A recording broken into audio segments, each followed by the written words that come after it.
Isaac Nelson Designs, Deegan Danger Zone.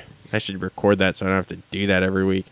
Make sure to check out the God of Supercross voice to do it. Make sure, yes, there we go. Awesome. Make sure to check out Isaac Nelson Designs for all your logo development needs on Instagram or website. Link in the description down below.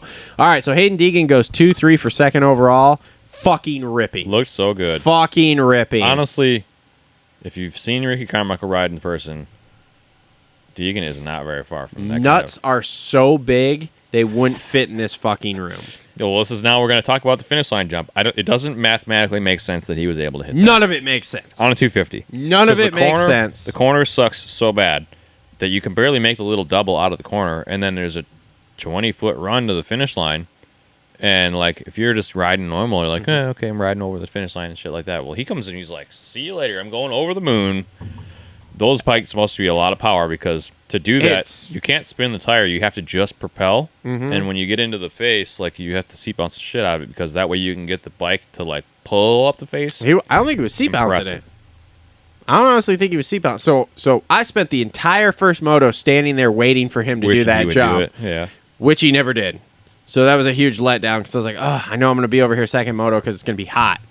And then second moto comes around, and I'm like, happen to walk up there, and out of the corner of my eye, I catch him doing it, and I'm like, holy shit. So I go down there. He comes around the next lap. Sure as shit, just bah!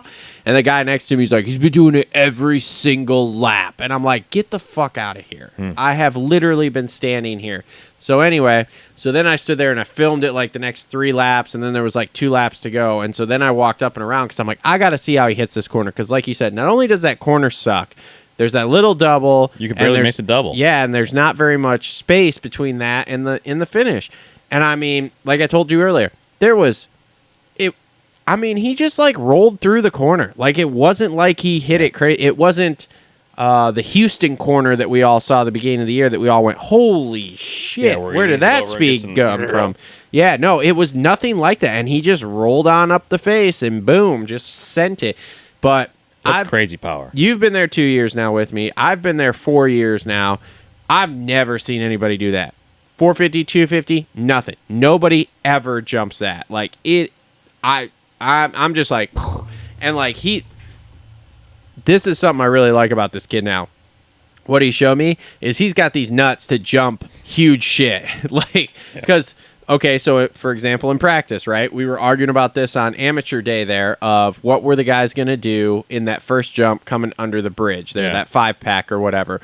Would they go like 3 up onto the top and then double off? Would they go 4 over the top and then just roll down into the next one, whatever? And yeah, because Sea Riders were going over the top of it. Yeah, so you were like, dude, they're going to go all the way. And I was like, I don't know, man. That pocket looks really small. Like, they're going to be going so fast that I don't think it's going to work. The only person in first practice, because I went over there because I'm like, I'm going to see this. And I stood there all first practice, too. The only person that even tried it was Deegan about 4 laps in a row. And he was trying because he would do it, and he's just like, I mean, dude, he's same thing as with the finish line jump. Wide open, just slamming down in there, and like, nope, not quite. And then so he was knuckling it? Yeah. Yeah, he wasn't much short, but he was short. And then he would go over like the little scrub jump, and then he'd go over the next big double, and he would like look back. And I'm like, when he did that the first time, I'm like, oh, he's sizing that. He wants to jump that whole fucking thing. And like I said, he tried like 3 laps in a row and never made it all the way clean. I don't know, man. I'm like, look, I'm still going to sit here and spit like the straightforward facts about him or whatever, but I'm becoming a fan of watching the kid because he's got these nuts to do things like this that it's like, who the hell else does it? Yeah. Who the hell else does it? That's funny. Who have we had recently since K-Dub to do these huge jumps? There's a bunch of guys that hit big shit. Like even Faulkner, he's having a hard time now, but like there's a bunch of guys that hit big shit. So Brayton would be the guy that would go out and do it, okay? And Tomac, yeah. Brayton would hit huge jumps, and Tomac would kind of do it, but he wasn't like especially the last couple of years, he's gotten a little more like ridiculous, or like not ridiculous. He's gotten a little more subdued. Of like, I'm not gonna do it because it's not worth getting screwed up over, you know. And I'm sure you guys are gonna comment below with like a dozen different names. Okay, yeah, there's a bunch of guys that do big shit, but this guy's like the guy. Yeah, but it's like watching this kid ride. It's like he's looking at what he did yesterday, looking at some of the stuff he did in Supercross. He's gonna be the guy that's gonna try to fucking jump stuff that, like, I mean, I don't want to say it's like Stu-esque, but it's kind of Stu-esque of like, is that going to be the thing in 10 years here? Are we going to be like, are we going to go from, well, Stu would do it, or it's Stewable, to like, well, Deegan would do it. Probably. I don't know. It's a weird comparison, and like I don't really want to put that out there because I know I'm about to get slayed by the non-Deegan people in the comments for even saying something like that. Are you known as like somebody that hates on Deegan or something? I don't know about this. Oh yeah, because we said that he would be a 6th to 12th place guy in outdoors. We were fucking terrible, but then his dad comes out with a video a week later saying, "Yeah, we really thought he'd be like 6th to 12th place." What? But we were fucking idiots and morons and all of the above, dude. They fucking hate it because I didn't suck on his nuts to start, like, right off the bat. And I'm not going to suck on his nuts, period. But the kid's a fucking killer rider and jumping this big shit. I love watching it. I doubt that this was your intention, but there's a thing, like, for example, with the show and with TV shows in general where you got, like, the antagonist, protagonist, and that type of thing. So, like, it's part of the show, right? I don't know. So, anyway, needless to say, 2-3 to finish out the year, 2nd overall. So good. Yeah, I mean, he had a great outdoor season, man. He exceeded all. He got a little bit robbed. He exceeded all of our expectations. He exceeded, I think, even their own expectations from what Brian has said openly. So, and yes, he did get robbed with the motor. Hate to see it. The motor, the red flag. He didn't get robbed.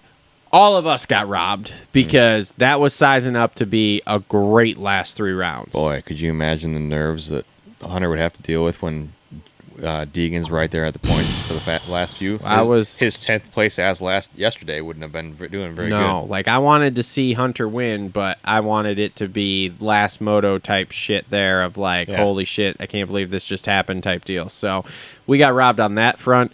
But yeah, what a great rookie season for Hayden Deegan, in my opinion. I mean, from Supercross to this, and we've got 3 rounds of SMX to go. So there's only 3 rounds left for the 96 on 252, right? Mm-hmm. Interesting. Yep.